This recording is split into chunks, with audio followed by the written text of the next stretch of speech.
waaw mbokk yi amati nañu mbette contentement di leen joxaat seen beneen xew-xew bi nga xam ne mu ngi xewee fii ci Fenkon di kër suñu baay Samba Laye Guèye di journée bi nga xam ne moom lay taxawal annuellement jëlee ndigal li nag fee ci axlul laayeen fa tabarakallahu gis ngeen fidèles yi commencé nañu ñëw zikar bi commencé na fa tabarakallah di tudd baatu laa ilaha illallah muhammadur rasulullah sallallahu alayhi wa sallam gis ngeen li ngeen gis ne xale yi ñu ngi ci liggéey bi mag ñi tamit ñu ngi ci tente bi di tudd baatu laa ilaha illallah muhammadar rasulullah loolu nga gis nag ñu koy wax noonu ndigalin comme ni ma leen ko waxee woon sànq jóge fee ca Yoof fa tabarakallahu ci aajiboo daayallaahi yaa masala jinni wal insi inni rasulillahi ilaykum di góor googu nga xam ne la ñuy wax Seydina Limaamullahi randal na géej ba géej randu mu daal di dëkk tey nag saxaabaam bi nga xam ne mooy Samba Laye Guèye taxawal journée bii nga xam ne chaque année rek moom da ciy taxaw di ko sante yàlla fa tabarakallahu li nga xam ne moom la ñuy sol nag doomam di ñu daan medun nga xam ne moom fa tabarakallah ci tissu rek lay yëngu ak ci yére prêt à porter fa tabarakallah moom mooma solal nii di ko ñaanal yàlla li nga xam ne moom la bëgg ci liggéeyam ba di ko ñaanal yàlla li mu bëgg ci ëttu baayam bi yàlla na ko yàlla defal bu ko defee ñu ànd ak yéen ngir wan leen li nga xam ne moom moo nekk xew-xew bi fii fa tabarakallah bu ko defee rek ñu bàyyi leen ngeen dund manifestation bi ngeen dund takkusaan bi ngeen dund nag zikarullahi bi nga xam ne ku ko dégg rek sa xol day tooy ku ko dégg sa xel dana dem ci yàlla subhanahu wa taala ak ci sanga bu tedd ba fa tabarakallah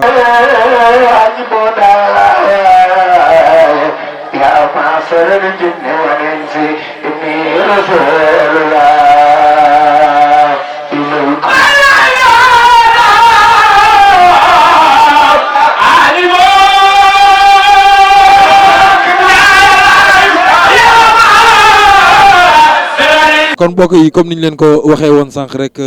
ñu ngi nii nag taxaw ak président d'organisation sécurité bu jàmmalaay Yoff fee ca Dakar fa tabarakallah bu ko defee ñu dëkk suñu micro rek mu waxtaanal ñu tuuti jëmale ko ci tànk yi nga xam ne moom moo sabab mu jógee Yoff ba fii ngir mën a taxawu journée bi nga xamante ne moom la Samba Laye taxawal suñu baay Samba Laye fa tabarakallah kon sëñ bi ñu ngi lay nuyu bu baax. waaw ñu ngi lay fay sëñ bi.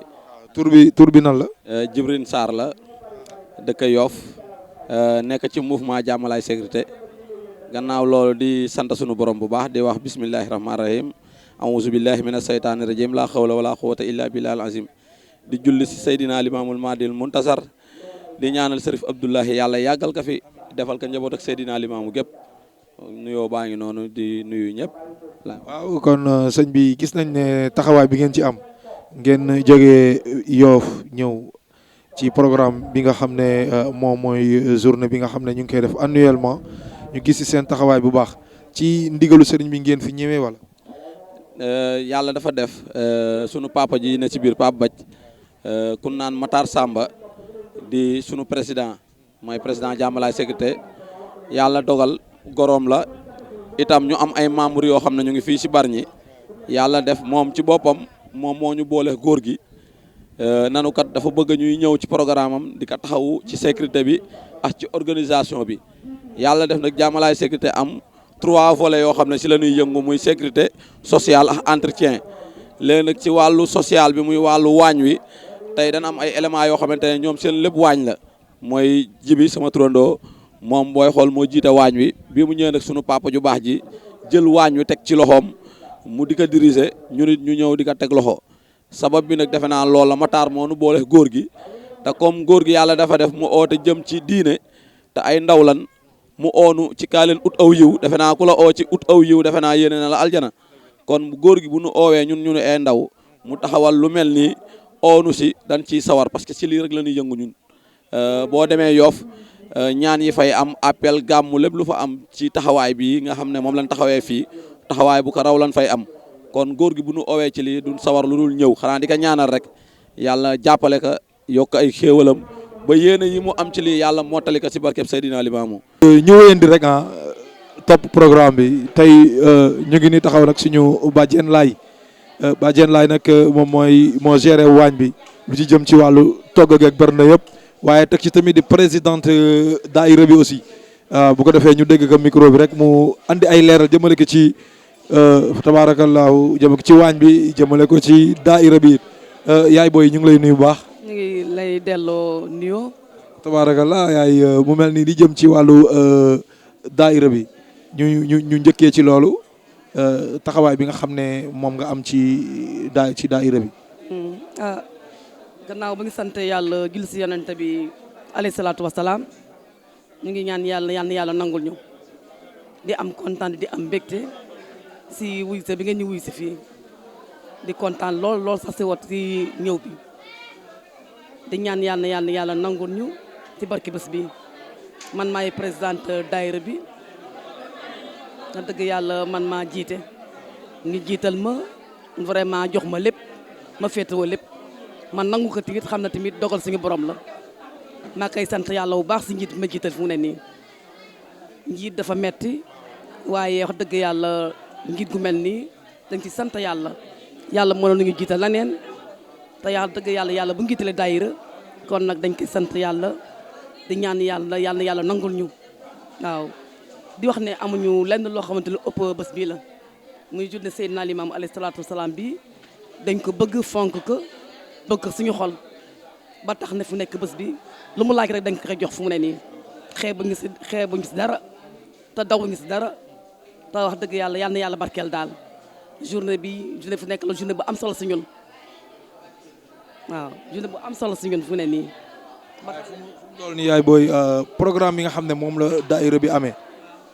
hors du programme bi nga xam ne mooy journée Seydina Limaamu Laay bi yan programme lañ tëral wala yan jours yi nga xam ne moom la ñuy am pour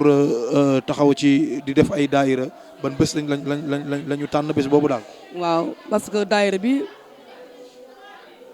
dañuy aji bu jot am nañu daayira ñun mag ak ndaw ñun ñëpp dañuy dem daayira te ñun wax dëgg yàlla yamul si journée Seydina Limaamu alayhi salaatu wasalaam rek la dañu ñaan yàlla bàyyi ñu fi yàlla dëgër ñu kàttal ñu ba ñu li ñu nam si diine Seydina Limaamu alayhi salaatu wasalaam ni yàlla may ñu ko nam nañ si lu bari kon yàlla na yàlla xeeb dolli. kon li nga xam ne moo jëmale ko ci wàllu waañ bi gis nañu taxawaay bi ak waaw. waaw dëgg yàlla wàllu waañ yi macha allah ñu ngi si taxaw ko nu mu gën a rafete daal waaw parce que wax dëgg yàlla ay jàmbaar lañu li ñu bëggoon yëpp vraiment defal nañu ko lekk yi wax dëgg yàlla macha allah set na sell na te lekk yi doy na aussi képp ku fi ñëw tey fu nekk ni añ na suñu xol sedd na fu mu ne nii waaw suñu xol sedd na lool. lenn looy wax jëmale ko ci dëkkandoo yi gis ngeen taxawaay bi boo gisee fii ba but ba bari ñi ñëpp ñëw nañ cant ak ngërëm ñeel na ci ñoom. waaw man nag ñun dañu sant yàlla bari ñi kenn desul muy góor di jigéen di mag du ndaw képp koo xamante ne rek dëgg nga bari ñi ak hors de bari ñi journée bi def nga sa taranga journée bi ku fi ñëw xam ne fi nekk vraiment xaalis dugg fu mu ne nii parce que ñun mënuñu yàlla rek moom man mais nit ñi ñoo ngi jàppale fu mu ne nii ba tax ne journée bi kontaan nañ fi kontaan yem kontaan nañ ko lool kontaan nañ bi lu mu laaj rek fi nekk dañ ko koy jox ba tax ne ñu ngi leen di ñaanal yàlla di leen ñaanal yàlla sa kaw sa kanam di ñaanal monsieur le maire nag monsieur le maire taxawaay bi rafet na ñu ngi koy ñaanal yàlla na ko yàlla dëgëral yàlla na ko yàlla jàppale ci barke Seydina Limaamu alayhi salaatu wasalaam bi nga yaakaar tey ëllëg ne monsieur le maire ñun kontaan nañu lool parce que dafa def lu rëy monsieur le maire dafa def lu rëy kon ku def lu rëy ñu wax la monsieur le maire gërëm nañ ko sant nañ ko di ñaan yàlla na ko yàlla dimbali ba mu nekk fu mu nekk nii si mu nekk ministre. kon ñu wóyandi rek laa ci toog ak suñu baay Assane Ndione moom mooy coordonnateur sëriñ bi bu ko defee ñu bàyyi ko rek moom mu waxtaan tamit jëmale ko ci liggéey bi nga xam ne moom la sëriñ bi taxawal di journée Seydina Limaamu Laay taxawal nga fii ci biir Bargny ngir woote benn kàddu dëgg gi di laa ilaha illallah muhammadu rasulullah alayhi salaatu wasalaam kon papa ñu ngi lay nuyu bu baax. waaw maa ngi leen di fay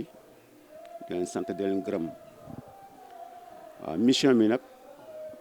dafa fekk ne moom Samba Gueye te ñu koy ooy Bac dafa yor mission bu diis si moom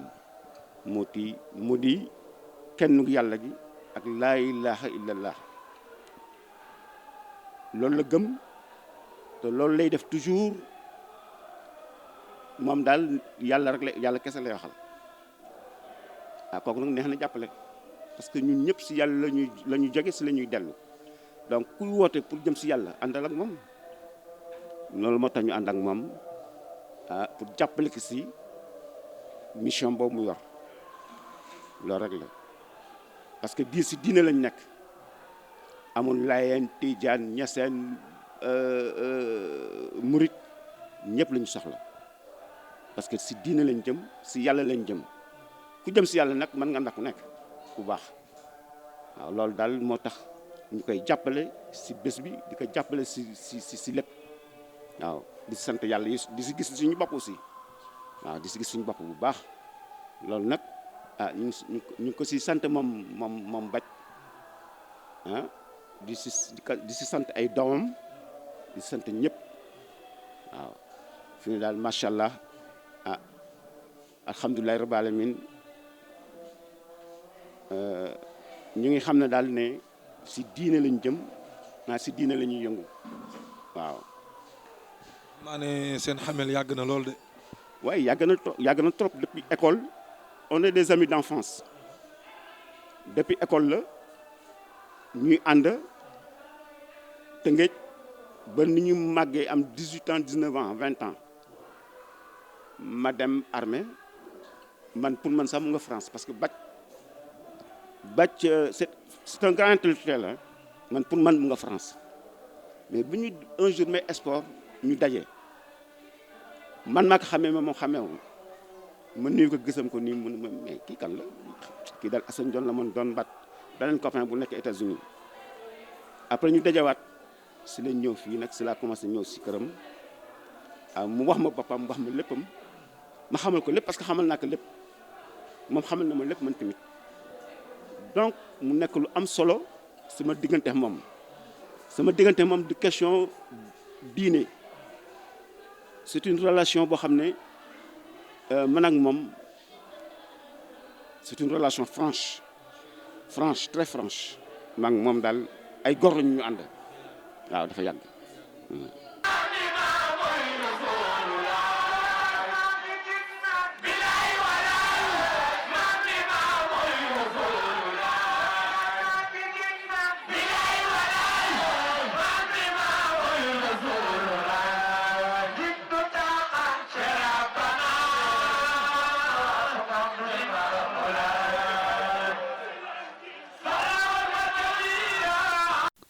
kon mbokk yi niñ leen ko waxee woon rek ñu ngi ni toog ak suñu baay Laye Guèye fa tabaarakallaahu ñu fas yéene wéyandi rek continuer programme bi ndax sabab bi yëpp nag moom moo ko waral ci taxawaay jëmale ko suñu kër maam Seydina Limaamu Laahi bu ko defee ñu bàyyi ko rek mu nuyoo ñu wéyandi rek ànd ak moom ci question yi nga xam ne moom lañ ko bëgg laaj papa ñu ngi lay nuyu bu baax. bismillahi rahmaani rahim gannaaw bi ñu sante yàlla julli ci sangu jamono Seydina Maulana Imamil Mahdi alayhi salatu wassalam ñu ngi leen di nuyu yéen la presse locale de Bargny di ñaan suñu borom tamit bés bi yàlla dafa ñu ci fatku ci zahir ak ci baatin àddina àllaaxira di rafetlu seen ñëw bi ci bés bi nga xamante ne yàlla moo dogal ñu jagleel ko jëmm ji nga xamante ne suscité na benn débat bi sur le plan d'abord interne mais aussi sur le plan externe ndaxte li waral journée bi dara waralu ko lu dul góor gi nga xamante ne tey mën nañu wax ne moom la ñu tudde góoru ñaari leer yi muy leeru démb gi ak leeru tey gi ndaxte en 1883 si kaw duma tënk jeunesse am wala vie am avant 1883 mais diggante 1883 84 si la yàlla dogale si ak mbaaxam mu sol jëmm ji nga xamante ne tey mooy limaamul Mahdi alayhi salaatu wasalaam leer gi nga xamante ne moo sabab mi ne ajiboo daaya la yaa maasaral linsi wal jinni inni rasulillahi ilaykum ne leen man la démb man la tey si kaw dégg nga maam woote boogu mooy dox di dox ba benn góoru yàlla bu ñuy wax Baye Issa Sène mu nekk nitu yàlla baayam nekkoon saaba si saaba yi imaamul mahdi alayhi salaatu wasalaam sañu borom bi wan ko nëbb ba nga xamante ne bare na ay nitu yàlla yu nekkoon si jamono antaluñu ko Baye Laay alayhi salaatu wasalaam benn bés la góor gi dem si xabru bi mu koy ne Issa ma ndaw mi ne ko labbayka mi ne ko xoolal lii si kaw mu nekk benn biddéew ba nga xamante ne mbootu suñu borom la mi ne ko toppal biddéew bi mi ne ko Laay man de mënuma topp biddéew bi mu jox ko téere alxuraan ak benn zikr mu koy zikr bàyyi saa topp leer gi fukki at ak ñett yàlla dogal leer googu mu nga feeñee fële si gorom si àllu gorom bi si la leer googu feeñee peut-être diggante bi aussi yàlla am na lu mu def ma xamee sama diggante Baye Issa Sène benn bés mi ne ma pap mi ne ma waaw mais ma dañuy dem ziyaar yi ma ne ko fan mi ne ma gorom bi ñu demee jëkk naa fa dem avec une certaine délégation yàlla dogalul tur wi wàcc ma demaat fa une seconde année si benn ziar yàlla dogal tur bi wàcc bi ñu ñëwee ñu ne ma pap ndaxte ñoom pap lañ may wax diggante Yoff Cambérène donc ak lu boobu ba si gorom pap lañ may wax ñu ne ma daayira bi tudde nañ ko Mame Mbissane Tuuti Diop comme que mbiru suñu borom la waa Bargny ñi ma àndaloon ñu ànd Bargny ma delloo leen comme que je suis de Bargny après si la waaj dem Yoff bi ñu demee aussi am na fu ñu ma daal benn nekk spécial pour moi góor gi ñëw fekk ma fa am lu ñu waxtaan mën na ko lii nan la mën a demee mi ne ma sama borom moo ma jox ndigal pour ñu jox daayira bi tudde ko Mame Mbissane Tuuti Diop après j'ai compris ma ne ko mi ne ma waaw mi ne ma keroog bi ñu duggee di ziar ba ñuy dellusee si la sama borom bi wax yu xamal ma ne daayira bi tudde nañ ko Mame Mbissane Tuuti Diop donc en 95 s'il a créé daayira bi après le mouvement des Layènes de Bargny te li ko waral yëpp mooy yàlla mooy def lu ko sob si ab jaamam nit da ngay nangu dogalu suñu borom Limaamul Mahdi alayhi salaatu wasalaam ndogal la gu jóge si suñu borom ndaxte j'ai l'habitude de le dire yàlla ba mu namee génn si kumpa ak wéet si la bind benn leer toftale ko ak jëmm ak tur ñu wax Muhammadu Rasulillahi alayhi salaatu wasalaam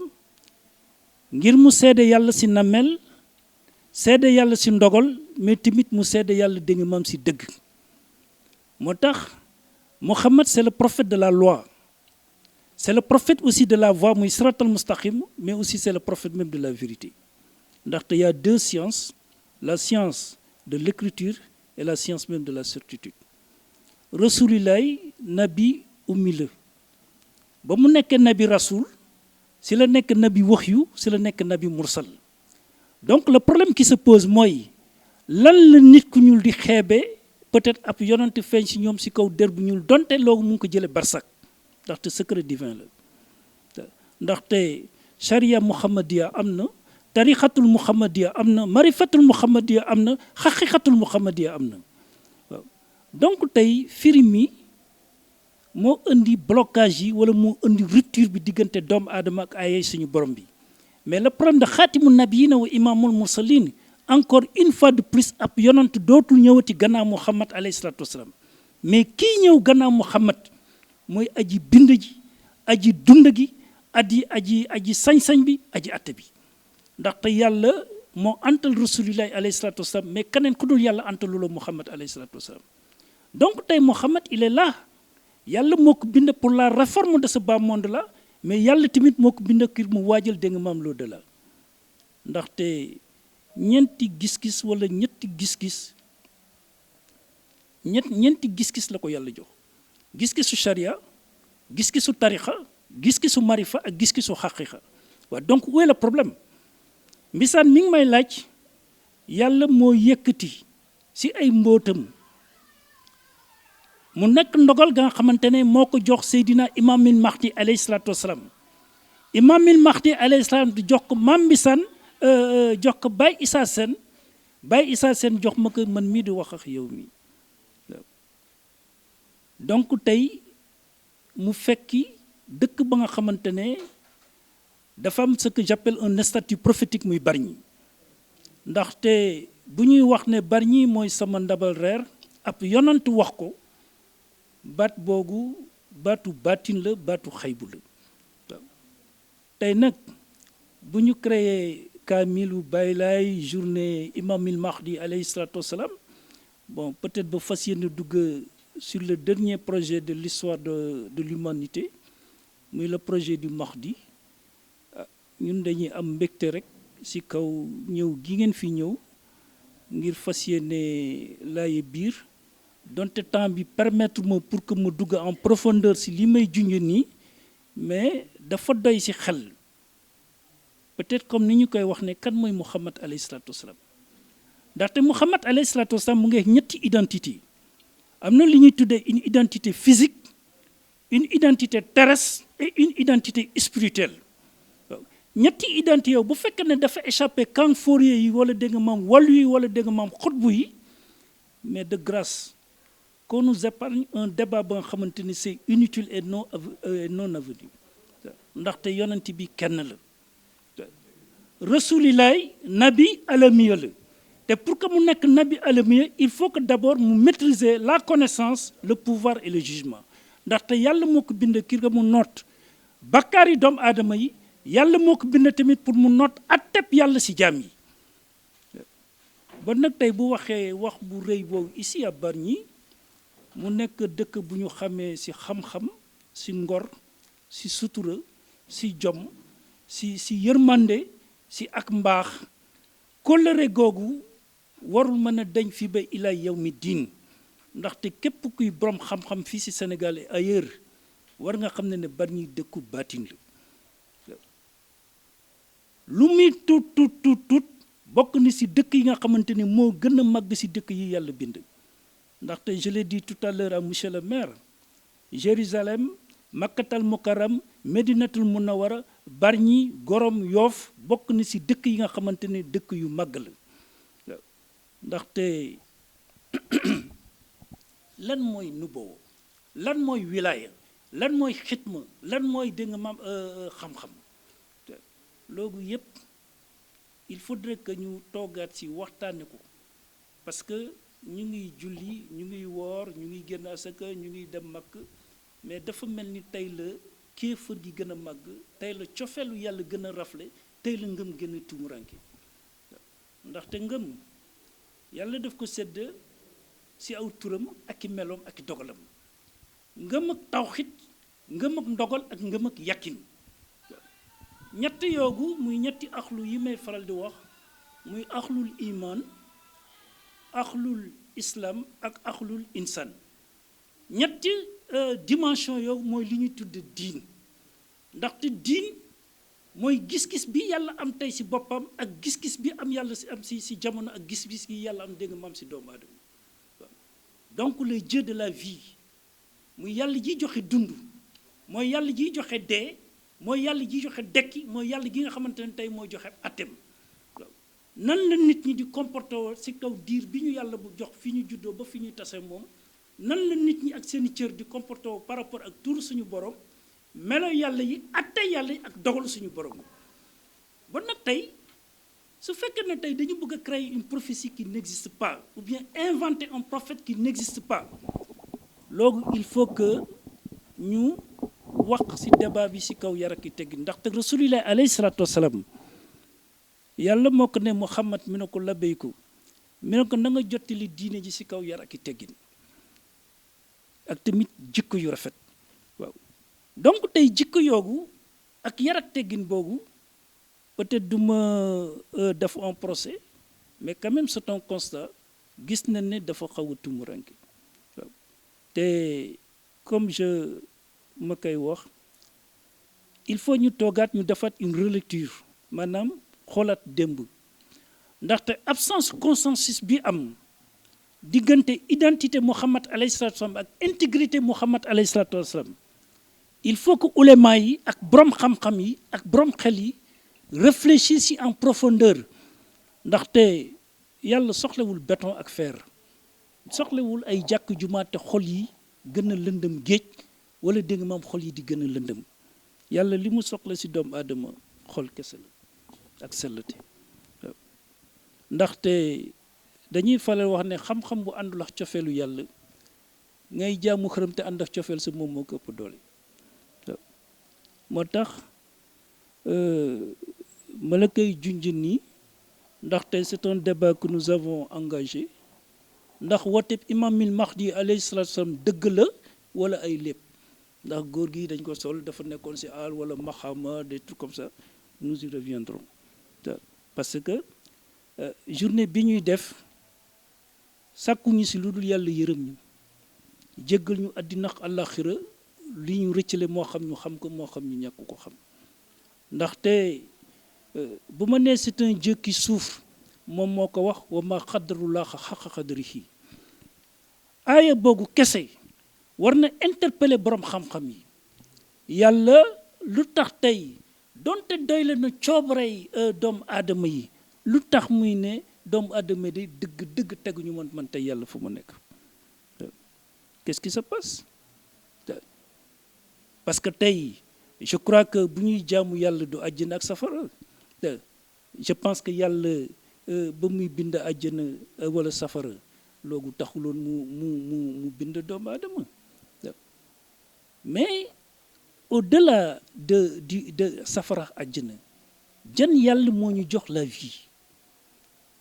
yàlla ndax nam ma jëw ak mbaaxam wala taaram wala yërmande moo tax mu génn ci kumpa ak wét njaqare ak kiis bi nga xamante ne tey moom la rafle ci ak dundam ba war mën a tax tey mu bind doomu aadama yi ñuy xëmmi ndax loolu mu ñàkk pour war ne natt dégg nga maam ngëmam wala natt dégg nga maam dundam wala yërmande moo tax dégg nga maam mu génn ci kumpa ak wét bon nag li ñu koy ñaan donte c'est la mission du prophète muy mu fay safara ndaxte comme je le dis doomu aadama dee na te gis-gisam matul wala ngëmu matul te ngëm gu matul mënuloo ci dem àjjana ndaxte boo demee ci téere bi amana billahi wa rasulihi wa malaiki wa kutubi wa yawma axiri àddina mu ngi tàmbalee ci juddu yem ci bàmmeel alaxira mu ngi tàmbalee ci bàmmeel jëm dégg nga maam abadan donc nag li fi xew mooy yàlla ba muy wan rasulillahi alayhi salaatu wasalaam ndax daf koy yemale digga 6e siècle ak 7e siècle ndaxte la révélation dafa am ñaari sens muy l'aspect extérieur ak l'aspect intérieur bi may wax ndaxte ayab alxuraan bu nekk am na ñeenti firi bu jëkk bi muy bii sa bët di gis firim xel mi ak firi bi fi mu yem ak firi bi nga xamante ne peut-être mooy éternité bi waaw ba nag li fi nekk mooy nañu delloosewaat sañu xol delloosewaat sañu xel booy weddi da ngay weddi loo xam parce que ku jàngul bindul maasul yow mënuloo ko atte yow miy jàng bind maas parce que wax naa ko ab ndongo mënul atte ab sëriñ mënul atte wàllu mënul atte dégg nga maam ab yonant ndaxte ku si nekk sax may dafa am fu mu yem bon nag tey yàlla bu joxee rasulillahi wilaaya jox ko nubuwa jox ko xitma où est le problème ban problème moo fi nekk neewu la ne yonante bu bees la da la ne man la démb man la tey boo ko mënulee firi maandul waaw beneen bi si topp ab yonante dootul xamal parce que problème mu xaatimu nabi yi na dafa am secret bu si nekk problème mu xatmi yëpp dafa am secret bu si nekk mais secret boobu bu la ko yàlla joxulee bul weddi le fait que aussi ñu askanale que nit ku ñuul yonante bi du yonantab nit ku weex du yonantab nit ku ñuul du yonantab nit ku mbox yonantab yàlla la ndaxte rasulaay yàlla moo ko woon boppam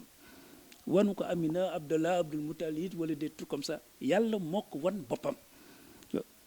le problème nag c'est de savoir ban yàlla la ñu Muhammad alayhi salaatu wasalaam jox wala ban yàlla moo won boppam Muhammad alayhi salaatu wasalaam yàlla ji matalagul. Muhammad mënul gàddu un portefeuille de 123 000 prophètes ah tey lu yonent yi mënul nga ne tey ab sëriñ moo ko bëgg a mën wala yu demee noonu mais il faut qu'on soit sérieux ndaxte lan mooy sëriñ sëriñ ñett la kii yàlla jox boppam mën nañ ko tudde sëriñ kii yàlla joxul boppam peut-être mu yem si téere moom dafa war a jox boppam yàlla ki nga xamante nag yàlla tegu ko sëriñ nit ñu teg ko sëriñ moom moo teg boppam sëriñ donc affaire ilmu boobu muy problème mu xam-xam boobu wala jàng boobu il faut que ñu seetat ko parce que li dal le Maghreb ñaanuñu yàlla mu dal ñu fii si saw jant rawatina ici en Afrique de l'Ouest ndaxte yàgg naa di ko wax le monde de demain va s'inventer ici en extrême ouest bu fekkee nag tey nit ku ñuul dañ koy tuumaal ne antalul wilaya bay antal nu boobu tey mu bëgg a nekk si tumuranke rek ba dem yombal xiyam mais donc loolu je ne comprends pas nit ku ñuul mbindeefu yàlla la war na am propre gis-gisam si yàlla propre gis-gisam si développement propre gis-gisam dégg maam si àllaaxira propre gis-gisam dégg maam si nit ban problème la naar yi mën nañoo juum comme tubaab yi mën nañoo juum ay nit lañu amul benn famille wala benn époque bu am le monopole de l'interprétation du Coran waaw te tey interprétation dogme bi dem na ba jur ay problèmes ya nga xamante ne tey koo fi wax yàlla mën a bàyyi mu tudd sama sëriñ wala bàyyi mu tudd keneen ku dul moom mais loolu du dëgg yàlla kenn du ko bokkale waaw ndaxte laa ilaha illallah rëbb na bépp cofeel wala bépp daraja wala bépp ndimbal bu dul ndimbalu suñu borom nañu jox yàlla ji le vrai Dieu nañu jox yàlla li mu moom nañu jox yàlla darajaam ji nga xamante ne moo tax mu génn si kumpa ak wét parce que daraja joogu yëpp nee na la yërmande la waaw ndaxte comme disait l'autre il y a un philosophe qui demandait à Dieu peut-être de la lumière encore de la lumière encore plus de lumière ndigim un mécréant muy gët moo mën a wax loolu mas ñun jullit yi waaw nous avons besoin de la vérité donc il y a deux vérités muy métaphysique ou bien eschatologique mais ce qui est sûr et certain mooy la vérité elle est unique indivisible et immortelle et éternelle te mooy laa ilaha illallah nañu tabax nit ñi si laa ilaha illallah ndaxte rasulillahi 13 ans julli ñëwul koor ñëwul leneen ñëwul si loolu la tabaxee jaamu yàlla yi pourquoi la Mecque ak xiif ba ñu nekkoon ak bokkaale gi ak yeneen yu ma mënul tudd par respect pour le prophète mën a génn si lëndëm dugg leer ñun ñaata at a ngi ni ñuy julli di tabaxi jàkk di jàng alxuraan di def leneen mais mënuñoo génn si lëndëm ndaxte l'islam la religion dafa war a not ñàkk ak réer avant la fin des temps moo tax ma la nous y reviendrons peut-être je vous reçois xaw na xat je suis un peu perturbé je dois faire un discours mais ñu ngi ñaan yàlla si mbaaxam dinañu waxtaan si problème mu ce qui se passe ici en extrême ouest te ndax dëgg la du dëgg waaw parce que il est grand temps nous avons besoin de savoir la vérité rien que la vérité waaw donc loolu moo tax ñuy jéem a initier des jalons pour réfléchir sur les possibilités non seulement de la connaissance humaine mais nag sur les possibilités même de la foi ndaxte il n'y a que la foi qui peut sauver l'homme du alal du xam-xam du daraja ngëm kese mooy tax nit mucc àddina ak àllaaxira te fi may wax ak yow ngëm matagul moo tax faut pas anticiper mu nga àjjana mu ngi noonu àjjana du noogu parce que yonent bi matalagul yonent bi balaa muy matal jaamu yàlla yëpp dinañ wax laa ilaha illallah dinañu julli di génn asaka di woor di dimbali néew doole di dimbali miskin xëpp la yëpp dinañ wax laa ilaha illallah ndaxte si la yàlla par son esprit sa puissance et sa grandeur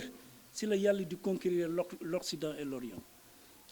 parce que l'esprit muy ruuxullaahi ruuxul xaq ruuxul xuddus mooy conquérir li nga xamante ne tey moo des ci jamono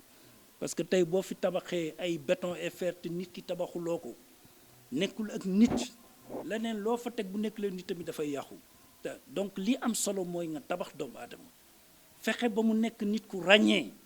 nit ku am kersa nit ku am lu muy rus nit ku am lu muy jommulu nit ku am lu muy bàyyi te tamit mu wéye ndigal suñu borom nit koogu mooy al insan al kamil yàlla moom la wax rasulillah yi ñu tabax ko ci jamono maanaam nit ka nga xamante ne dafay antal àddina antal àllaaxira mais tey jullit yi ñàkk nañu àddina te bu ñu sàgganee ci kaw division bi tamit dañuy ñàkk àllaaxira parce que yàlla wax na ko ci téereem bu tëdd bi dañu uutale seen bopp gannaaw bu ñu leen joxee diine waaw yàlla diine la santaane waaw parce que je le dis boo demee ci Fatiha li nga mel laaj yëpp mu ngi ci Fatiha peut-être am ma temps pour développer ko mais maa ngi lay xamal ne diggante soit nga wax ko wala nga tudd ko alhamdulilahi rabbil alamina ñaata alam la fi yàlla wax boo demee ci rahman rahim yi ba ci maliki yow mi diin yàlla waxul maliki yow ma tarixa maliki yow mi diin la wax quelle est la différence entre diin et tarixa bu ñu jaxasee lay Mamadou donc tey ci 3 dimensions muy la connaissance le pouvoir et le jugement dafa mel ni jullit yi moo xam jullit yi penko sawun di jor càmmañ dañ ci nekk en retard qu'est-ce qui se passe lan la moo tax ñuy ñaan yàlla mu dissoudre xilaafa yi def ko benn xilaafa boobu ay infrastructure ak i institution man si génne ngir nit ñi mën am jàmmi àddina am jàmmi àllaaxira loogu bokk na si sensu journée bi parce que fii xamuñu ku nekk Laayeen ak ku nekku Laayeen ay jaamu yàlla ñoo fi tese di màggal benn tur muy turu Allahu di màggal benn baat muy baatu laa ilaha illallah di màggal benn diine muy diine suñu borom yàlla Muhammad yàlla jéem ba tax na je vous remercie.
Yo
gis-gis bi nga xamante ne tey moom la doomu aadama am si turam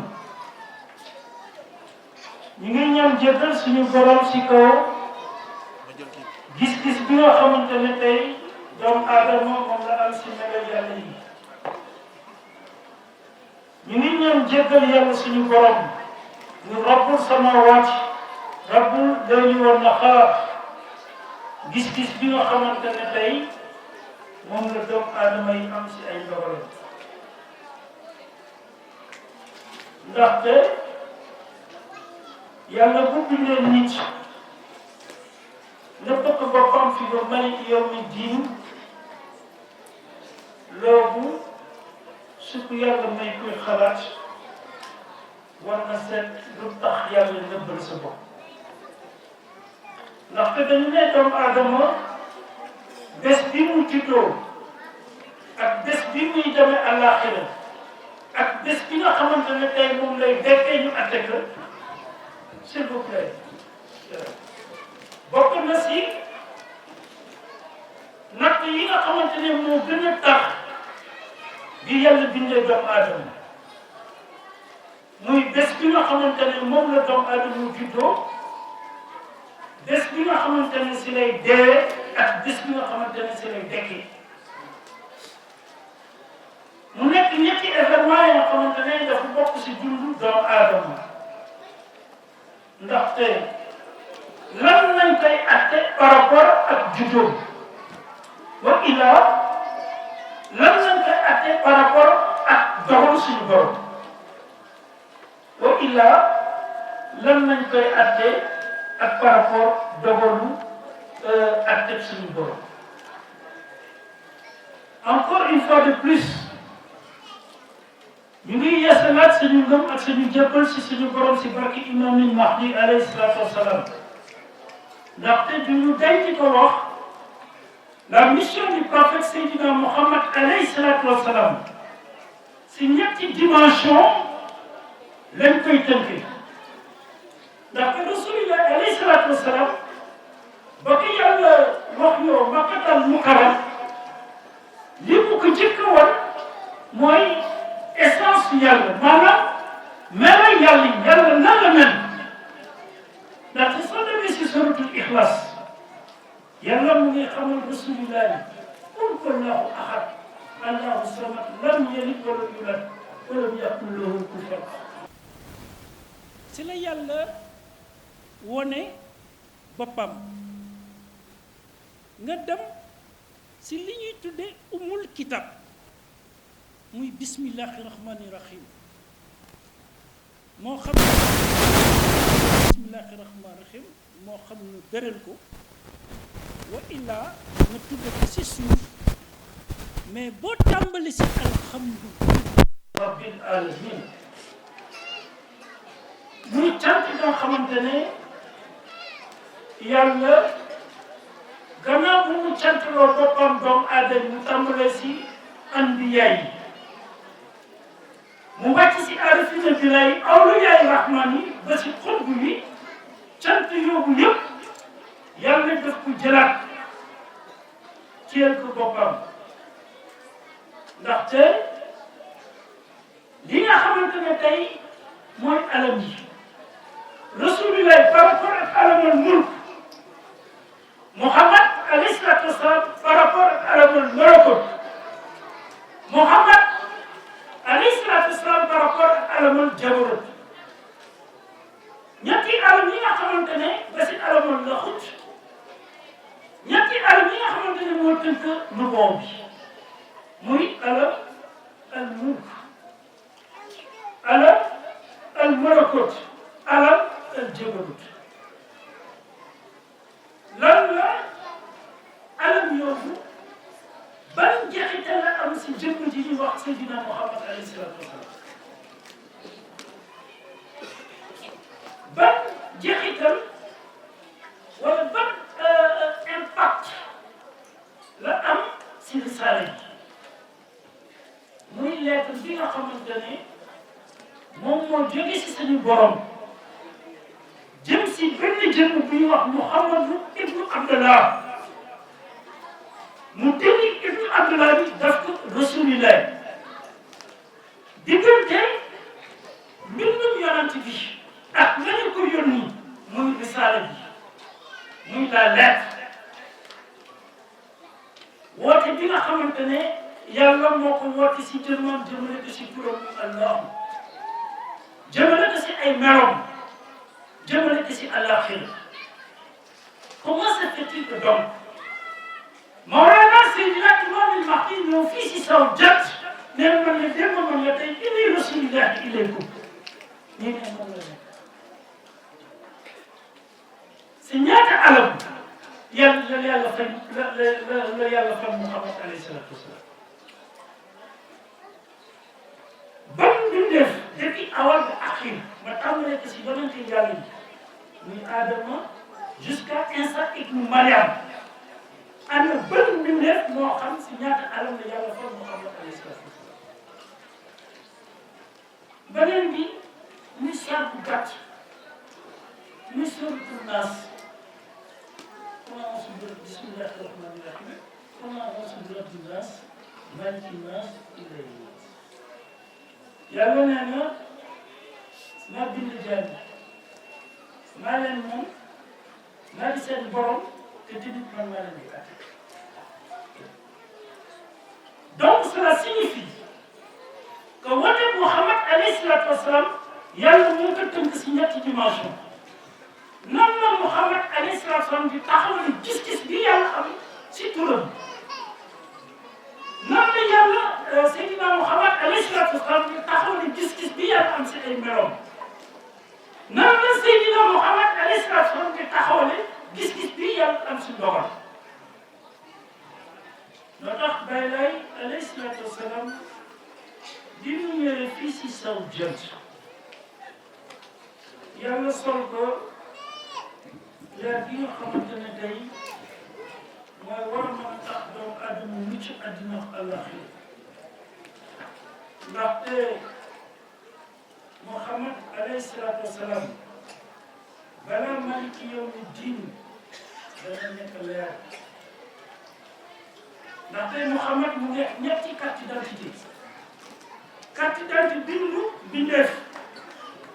carte d'identité bindu yonant ak carte d'identité bindu li ñuy tudd ak may maanaam ak jagle moo tax ñuy ñaan suñu borom si njëlbéen bu wax bi ndaxte daa waxoon naa leen ko di ngeen di seet yëpp génnul basmala bi bismillahi rahmani rahim allahu rahmani rahim bu doon mbaaxu Muhammad wàllu du am yonent du am ba nag li fi nekk mooy ay moom mooy nañu sax si laa ilaha illallah nañu doole laa ilaha illallah nañu aar laa ilaha illallah nañu dund laa ilaha illallah ndaxte boo fi may wax ak yow nii doomu aadama mënul dund laa ilaha illallah pourquoi lan la dégg si laa ilaha illallah ba war a mën a tax bu tuddee laa ilaha illallah tuddee keneen ku bu yàlla ndaxte Muhammad nee naa la dana nekk li ñuy xaar ñun ñëpp muy Abdullah ndaxte moo leen di yàlla bind amul benn mbindeef boo xamante ne yàlla jox na ko boppam comme mu joxe Muhammad alayhi salaatu wa salaam jox ko Isa ibnu Maryam jox ko Moussa jox ko Idrissa jox ko Ibrahima jox ko Nuh donc je le maintiens et je le répète bu ñuy juum comme nii naa leen juume woon si Muhammad ibnu Abdallah Mohammed ibn Abdullah, c'est un produit arabe. Mais Mohammed Rasulillah, c'est un produit de Dieu. Qui nous gëm fii du imaamu Ahsan, c'est imaamu Laahi. Imaamu Yàlla la. du imaamu nit ku ñuul wala aw askan mais imaamu suñu borom ndaxte siraatul mustaqim benn yoon moo am diggante awal ak axir muy siraatul mustaqim te siraatul mustaqim ñu ngi ko tabaxee si laa ilaha illa allah muhammadu rasulullah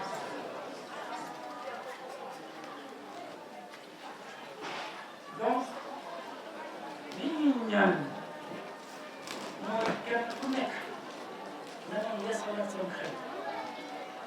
du ma denc ko wax ak yonent dootu ñëw ci gannaaw Muhammad mais kii ko yónni mënu na ñëw ndaxte leeru suñu borom taaru suñu borom yërmande suñu borom cofeelu yàlla kàttanu suñu borom mu ngi feeñ fii si jëmm ji si Seydina Muhammad sallallahu alayhi wa sallam. Nous l'avons promis. Balaye dina conquérir la Chine, dina conquérir le Maghreb, dina conquérir le monde. ndaxte képp ku nekk Imam Mahdi alayhi salaatu wasalaam yàlla nee na bés boo leen déggee woote Imam Mahdi alayhi salaatu wasalaam donte da ngeen di raam seen yu am si safara wala glace bu ko rajo na ngeen dem ngeen yeesalaat seen ngëm yeesalaat seen jëf si moom yàlla dogal raamu ni si glace raamu ni si safara dañu dégg aji boo ñu ne amana gëm nañu mais si biir gëm gi yàlla te gën a na ngeen ko sabal ndaxte leer gii wàcc si moom leer suñu borom te leer boobu bépp mbindeef bu ko raflee fii ba man kii yow bu diin danga xam ne ñàkk na addina ñàkk na ndaxte mooy li ngay wax ndax yàlla julli na si rasulillah wala julli na si rasulillah fii si saw jant dinañu am ñaari éléments yi nga xamante ne ñoo tënk diine ji muy iman billah benn bi si topp mooy al insan ngëm si dëgg-dëgg ngëm fii si saw jant fii lii rafetal ngëm muy al insan fii si saw jant fii moo tax nous avons proposé muy bari xam-xam bi borom may yàlla yi nañu dissoudre xilaaf yi ndaxte amul benn impact par rapport à la xëy na jëm amul benn impact par rapport à la fin du temps ndaxte tey noonu yàlla yi ñu mën a nekk benn créer seen propre gis-gis seen propre koom-koom seen propre civilisation ñun jullit yi lan moo ñu tere créer benn gis-gis ak benn koom-koom ak benn civilisation te lépp ñu koy tabaxee si laa ilaha illallah. Où est le problème? Ndaxte je m'excuse de le dire en français. La richesse, la pérennité de la puissance, c'est une rivalité qui est bokkale la ak bëccëg suñu borom. moo tax balaa ni si mi leen daraja yi si mi leen mbubbay adduna yi ngeen sol mbubbay àllaaxira ak darajay àllaaxira àllaaxira buur am fa àllaaxira ay jaam yoo fa ak ab sàmm muy buur yu mel ni yonent yi yëpp dinañu simi seen daraja avant la fin des temps moo tax may wax ne woote Imam Mahdi alayhi salaatu wa salaam dafa yomb rek nga ñëw ak seen jéete ak seen weexee rek dama am ak bàyyi laa ñi koy topp du moom moo koy tànn du askan wi moo koy tànn bu ummatu laa yi ñoo koy tànn yàlla si boppam mooy tànn ba axulaa yi dund fii si soxla jëf. Abdoulaye ñoom laa nu jagleel xeeti may noo am ngëneel képp kuy saako di xeewal jàppaleen ñoo am maxaar laa ilaha illallah laa ilaha illallah waay Abdoulaye yéen laa nu jagleel xeeti may noo am ngëneel képp kuy saako di xeewal jàppaleen ñoo am maxaar laa ilaha illallah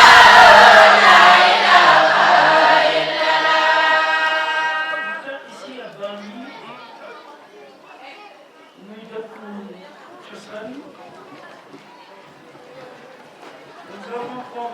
ici à Bani, à Moudalou, la création de la consommateur de la femme. ngir benn objectif muy màggal tur suñu borom ak universalité tur suñu borom peut-être guddi na maa ngi jégalu ndax monsieur le maire ak les autres mais li ma bëgg a firndeel mooy ormal yonent bi ak daraje suñu borom daraje yonent bi c'est ici à Bargny nañ koy négocier ndaxte bu gënal si centenaire appel bi nee na si fii natt Imam Mahdi alayhi salaatu wasalaam jéem si suñu borom li ci des nag mooy xel tuub jéggalu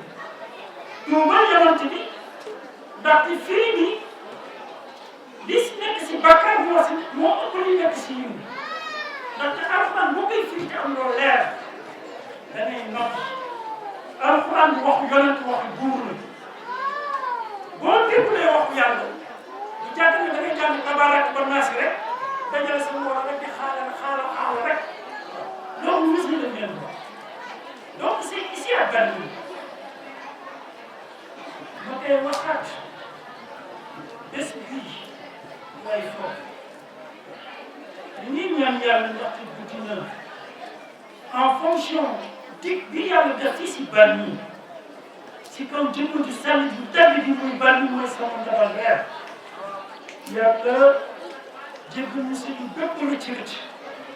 ba perspective yi nga xamante ne tey dëkk bi moom la am dans le temps et dans l'espace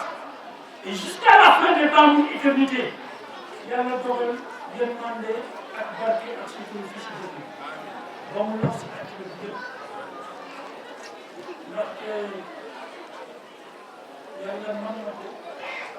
te tamit am nañ si moom yaakaar bu baax nañu tuubal yàlla nañu sagal yàlla nañu ormal yàlla te nañu daragal yàlla ndaxte yàlla daf la nekk nit bu baax taxul mu fàtte boppam nañu ragal yàlla te ragal boobu ànd ak orma ak teggin ak sutura ba tax na ngay maa ngi remercier ñëpp daf ñu tudd je pense que le message c'est comme ñu gàtt ñu leen parce que ñëpp a xër donc dana am ay jeexital muy loolu bëri wàllu lu booboo ba si wàllu wilaaya ba si wàllu xidma bu nit ñi tabaxe nii dañu mën a am sens bu woote bi wala peut-être sens bu misaal bi mais de grâce nañu def ndànk ndaxte doomu aadama li muy seet ci diine ak li muy seet ci ngëm du science moo ko koy may wala art wala moral li ki koy may benn la muy diine c'est la religion qui exige Dieu yàlla mënuloo ko am si science mënuloo ko am si art mënuloo ko am même si bu ne si éthique mais yàlla koy andi si diine te lii nit di seet si diine mooy ngëm ndaxte ngëm boobu mooy tax ñu mucc àddina mucc àlla ngëm nag pour mu mat li nga matal melo yàlla yi dogalu yàlla bi ak peut-être ak suñu borom ndaxte loolu lu mu leen jural mooy xol bu sell xel mu sell jikko yu sell yaram mu sell mbuba yu sell kër yu sell toogay yu sell